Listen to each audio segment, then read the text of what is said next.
Hey everybody, welcome back to One Mic, and today I'm here to talk about Season 2, Episode 2 of HBO Max's Peacemaker, entitled Man is Only as Good as His Bird. So I'm mainly going to talk about Episode 2 in this video, but I do want to quickly go over what we learned in Episode 1. I didn't do a video for Episode 1 because I was unsure if I was going to cover this show. I'm still unsure if I'm going to cover this show. I want to, but I also understand that a show like this doesn't really make for good breakdowns, but let's go over Episode 1 real quick. I'm going to talk about Episode 2 in this video, and then I don't know. I'm going to keep watching the season, and then we'll see how I'm going to handle coverage of it. I might not talk about it at all anymore. I might go episode to episode. I might wait till the season's over and then just talk about the whole rest of the season. I don't know. We'll see. But the main thing established in Episode 1 is that Peacemaker is utilizing this quantum unfolding chamber that could put him in parallel dimensions. And he begins spending time in a parallel universe in which his brother is alive, his father is a good guy, and they kind of work together as like a superhero family. The alternate version of Peacemaker also had a relationship with Harcourt, which, of course, our Peacemaker longs for. And the two big takeaways by the end of the episode are our Peacemaker ends up killing the other one, and James Gunn retconned the end of Season 1 to replace the Justice League with the Justice Gang from the Superman movie. Cool. So now that we got that out of the way, let's move on to Episode 2. And quick big picture thoughts. This one kept the momentum going from the premiere while layering in some great comedy and some new dynamics. What stood out most to me was how the show balances absolute absurdity like Fleury's bird blindness with some surprisingly heavy emotional beats, especially Peacemaker's ongoing grief and confusion over Harcourt and the conflict inside of him over not having killed the alternate version of him, but spending that time with the family that he either lost or is different from the version that he had.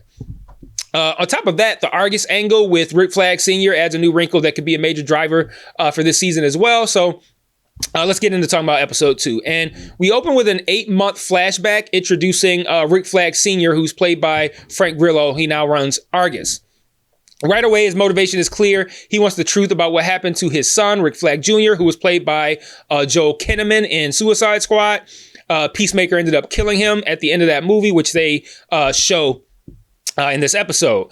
And Flag Sr. gets the file from Economos, which was classified for him before he was in charge of Argus, and he learns the truth.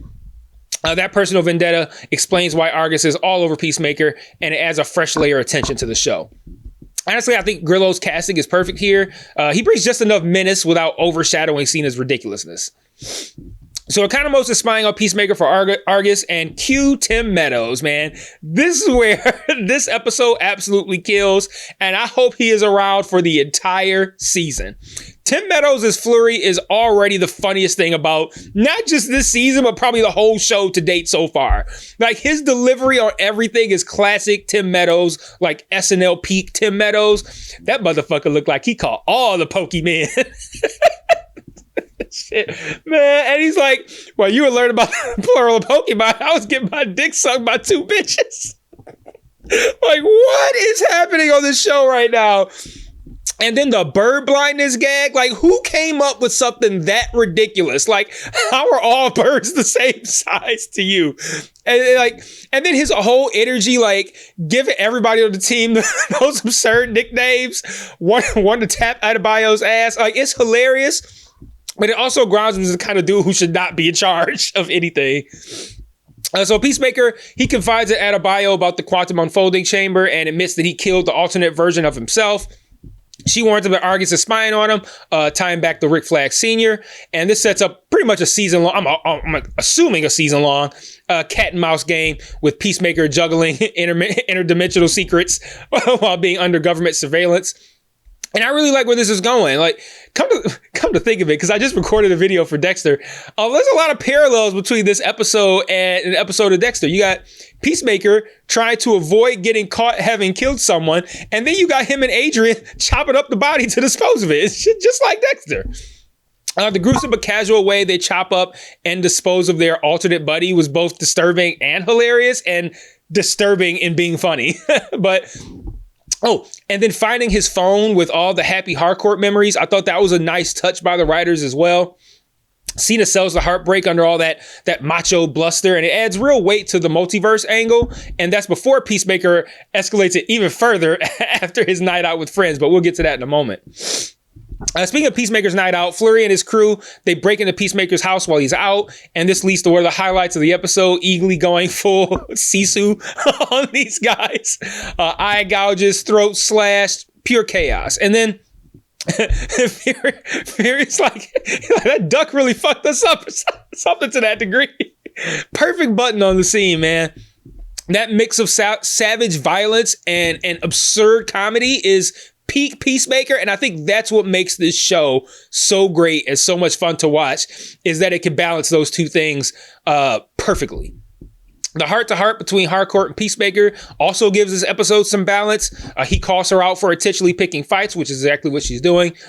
She shuts him down. It's classic James Gunn, sharp banter layered with some emotional honesty. This relationship, especially now that he's haunted by the other dimensions version of it, is going to be one of the season's biggest emotional arcs for sure.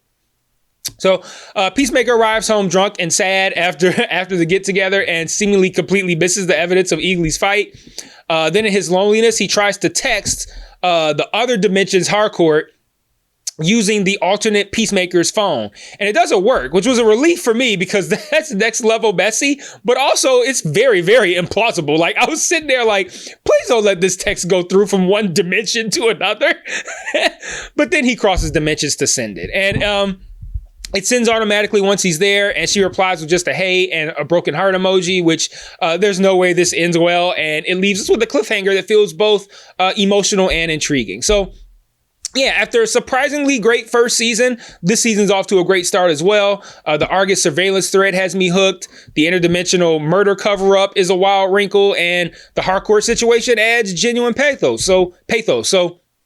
But honestly, Tim Meadows, he stole the show. Like I said, I hope he's around for the entire season.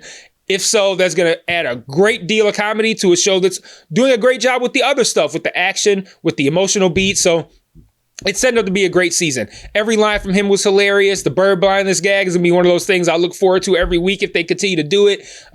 Great mix of action, comedy, and emotional depth in these first two episodes. And if this is where we're headed, season 2 might even top the first one. Like I said at the top, I don't know if I'm going to continue to cover the show week to week.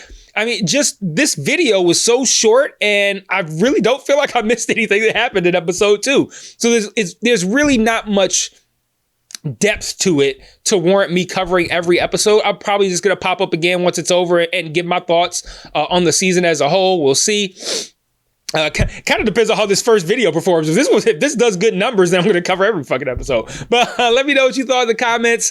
Like the channel, subscribe, share to your social media, join the Discord. And until next time, whether that's next week or whether that's at the end of the season, peace.